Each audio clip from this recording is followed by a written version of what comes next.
So বর্তমানে যেটা চলতেছে ফেসবুকে সেটা হলো একে অন্যকে নিয়ে টানা হেঁচড়া শুরু হয়ে গিয়েছে। মূলত আমরা যেটাকে রোস্টিং বলি। সো সবাই কিন্তু এখানে কন্টেন্ট ক্রিয়েশনের জন্য এসেছে, আর সকলেই চায় কিছু একটা করে কন্টেন্ট ক্রিয়েশনের মাধ্যমে ফেমাস হতে। মূলত সকলের উদ্দেশ্য কিন্তু একই, কিন্তু সমস্যা হচ্ছে কি, এখানে অনেকেই আছে আমরা একে অন্যের ভালো দেখতে পারি না। যেমন আমরা আমাদের সমাজেও সেম কাজ করি, একে অন্যের সমালোচনা করি, ফেসবুকেও এটা আমরা করতেছি। কেন করতেছি, কি উদ্দেশ্য, আর এটার কি বা ফলাফল হতে পারে সেটা নিয়ে আলোচনা করব। সো ভিডিওটা প্রথম থেকে শেষ পর্যন্ত দেখতে থাকুন, আশা করা যায় এখান থেকে অনেক কিছু শিখতে পারবেন। সো প্রথমে বলে রাখি যে যেহেতু সকলেই কন্টেন্ট ক্রিয়েশনের জন্য ফেসবুকে বর্তমানে আসতেছে, আর সকলেই চায় ভাইরাল হতে। সো ভাইরাল হওয়ার পেছনে আমরা যেই কাজগুলো করতেছি সেটা কিন্তু আমাদের নৈতিকতার অবক্ষয়ও হচ্ছে, আর তার মধ্যে হচ্ছে একে অন্যের রোস্টিং করা। আপনিও কন্টেন্ট ক্রিয়েশনের জন্য এসেছেন, আমিও কন্টেন্ট ক্রিয়েশনের জন্য এসেছি। আমরা জানি ফেসবুকে আমরা হিংসা, বিদ্বেষ, অহংকার এগুলো আমরা করব না, আমরা সকলেই সবাইকে সম্মান করব। কিন্তু বর্তমানে সেইটা অনেকেই ভুলে গেছে। অনেকে ভাইরাল হওয়ার চক্করে যা তা সব কিছুই করতেছে। আপনাকে নিয়ে রোস্টিং করবে, কি আপনার সাথে মিথ্যা অপপ্রচার চালাবে, বা আপনাকে নিয়ে কোনো অহংকারী কথা বলবে, বা হিংসা, বিদ্বেষ, টোটালি সব কিছুই কিন্তু হচ্ছে, আর আপনাদের সামনে কিন্তু সেই ভিডিওগুলো আসতেছে।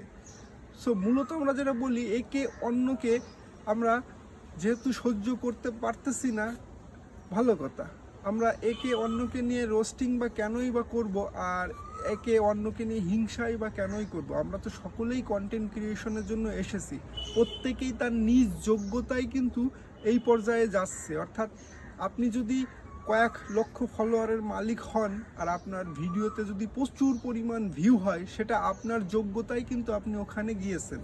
আমার যোগ্যতা হয়নি, আমি যেতে পারিনি। এখন আমি কি করতেছি, আপনারকে নিয়ে টানাহাসটা করতেছি, আপনাকে নিয়ে সমালোচনা করতেছি। হ্যাঁ, আমরা এটা কেন করব?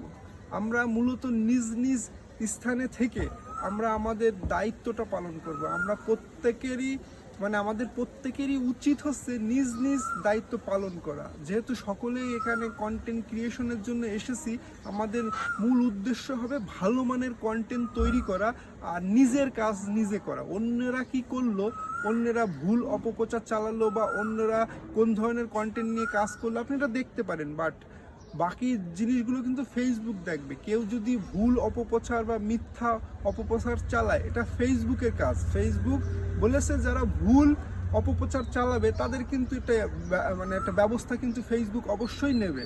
সো আপনার কাজ কি? আপনার কাজ এগুলো না। আপনার কাজ কাউকে রোস্টিং করা না, কাউকে সম্মান হানি করা না, বা কাউকে অসম্মান করে কথা বলা নয়। আপনার কাজ হচ্ছে আপনি নিজের কন্টেন্ট নিজে কাজ করুন, নিজে ভালো মানের কন্টেন্ট তৈরি করুন, আপনার অডিয়েন্সকে উপহার দিন, আপনার নিজের একটা ব্যক্তিত্ব আছে সেটা ক্রিয়েট করার চেষ্টা করুন, আপনি ধীরে ধীরে উপরে উঠুন। এখন কথা হচ্ছে, আপনি অন্যকে নিয়ে কেন সমালোচনা করবেন, বা অন্যকে নিয়ে কেন রোস্টিং করবেন? নিশ্চয়ই একটা কারণ আছে। হয় আপনি ফেমাস হবেন, অথবা আপনি প্রতিবাদ করতেছেন। এখন আপনি প্রতিবাদ হওয়া উচিত সঠিক উপায়ে। হ্যাঁ, মানুষকে হেই প্রতিপন্ন করে প্রতিবাদ হওয়া উচিত নয়। আপনার প্রতিবাদ করার ধরনটা একটু ডিফারেন্ট হওয়া উচিত। আপনি বুঝতে পারতেছেন আমি হয়তো কি বলতেছি, আপনি সেই হিসাবে কাজ করে যান, আর অন্যকে নিয়ে টানা হেঁচড়া বন্ধ করে নিজের কন্টেন্টের উপর গুরুত্ব আরোপ করা শুরু করুন। কারণ নতুন ইউজাররা যারা এখানে আসতেছে, তারা যদি এইগুলো দেখে, তারাও কিন্তু এই একই কাজ শুরু করবে। সো আপনারা যেহেতু বড় মানের কন্টেন্ট ক্রিয়েটর, আপনারা টানা হেঁচড়া বন্ধ করে নিজ নিজ কন্টেন্ট ক্রিয়েশন শুরু করুন। সো ধন্যবাদ, আজকে এই পর্যন্তই।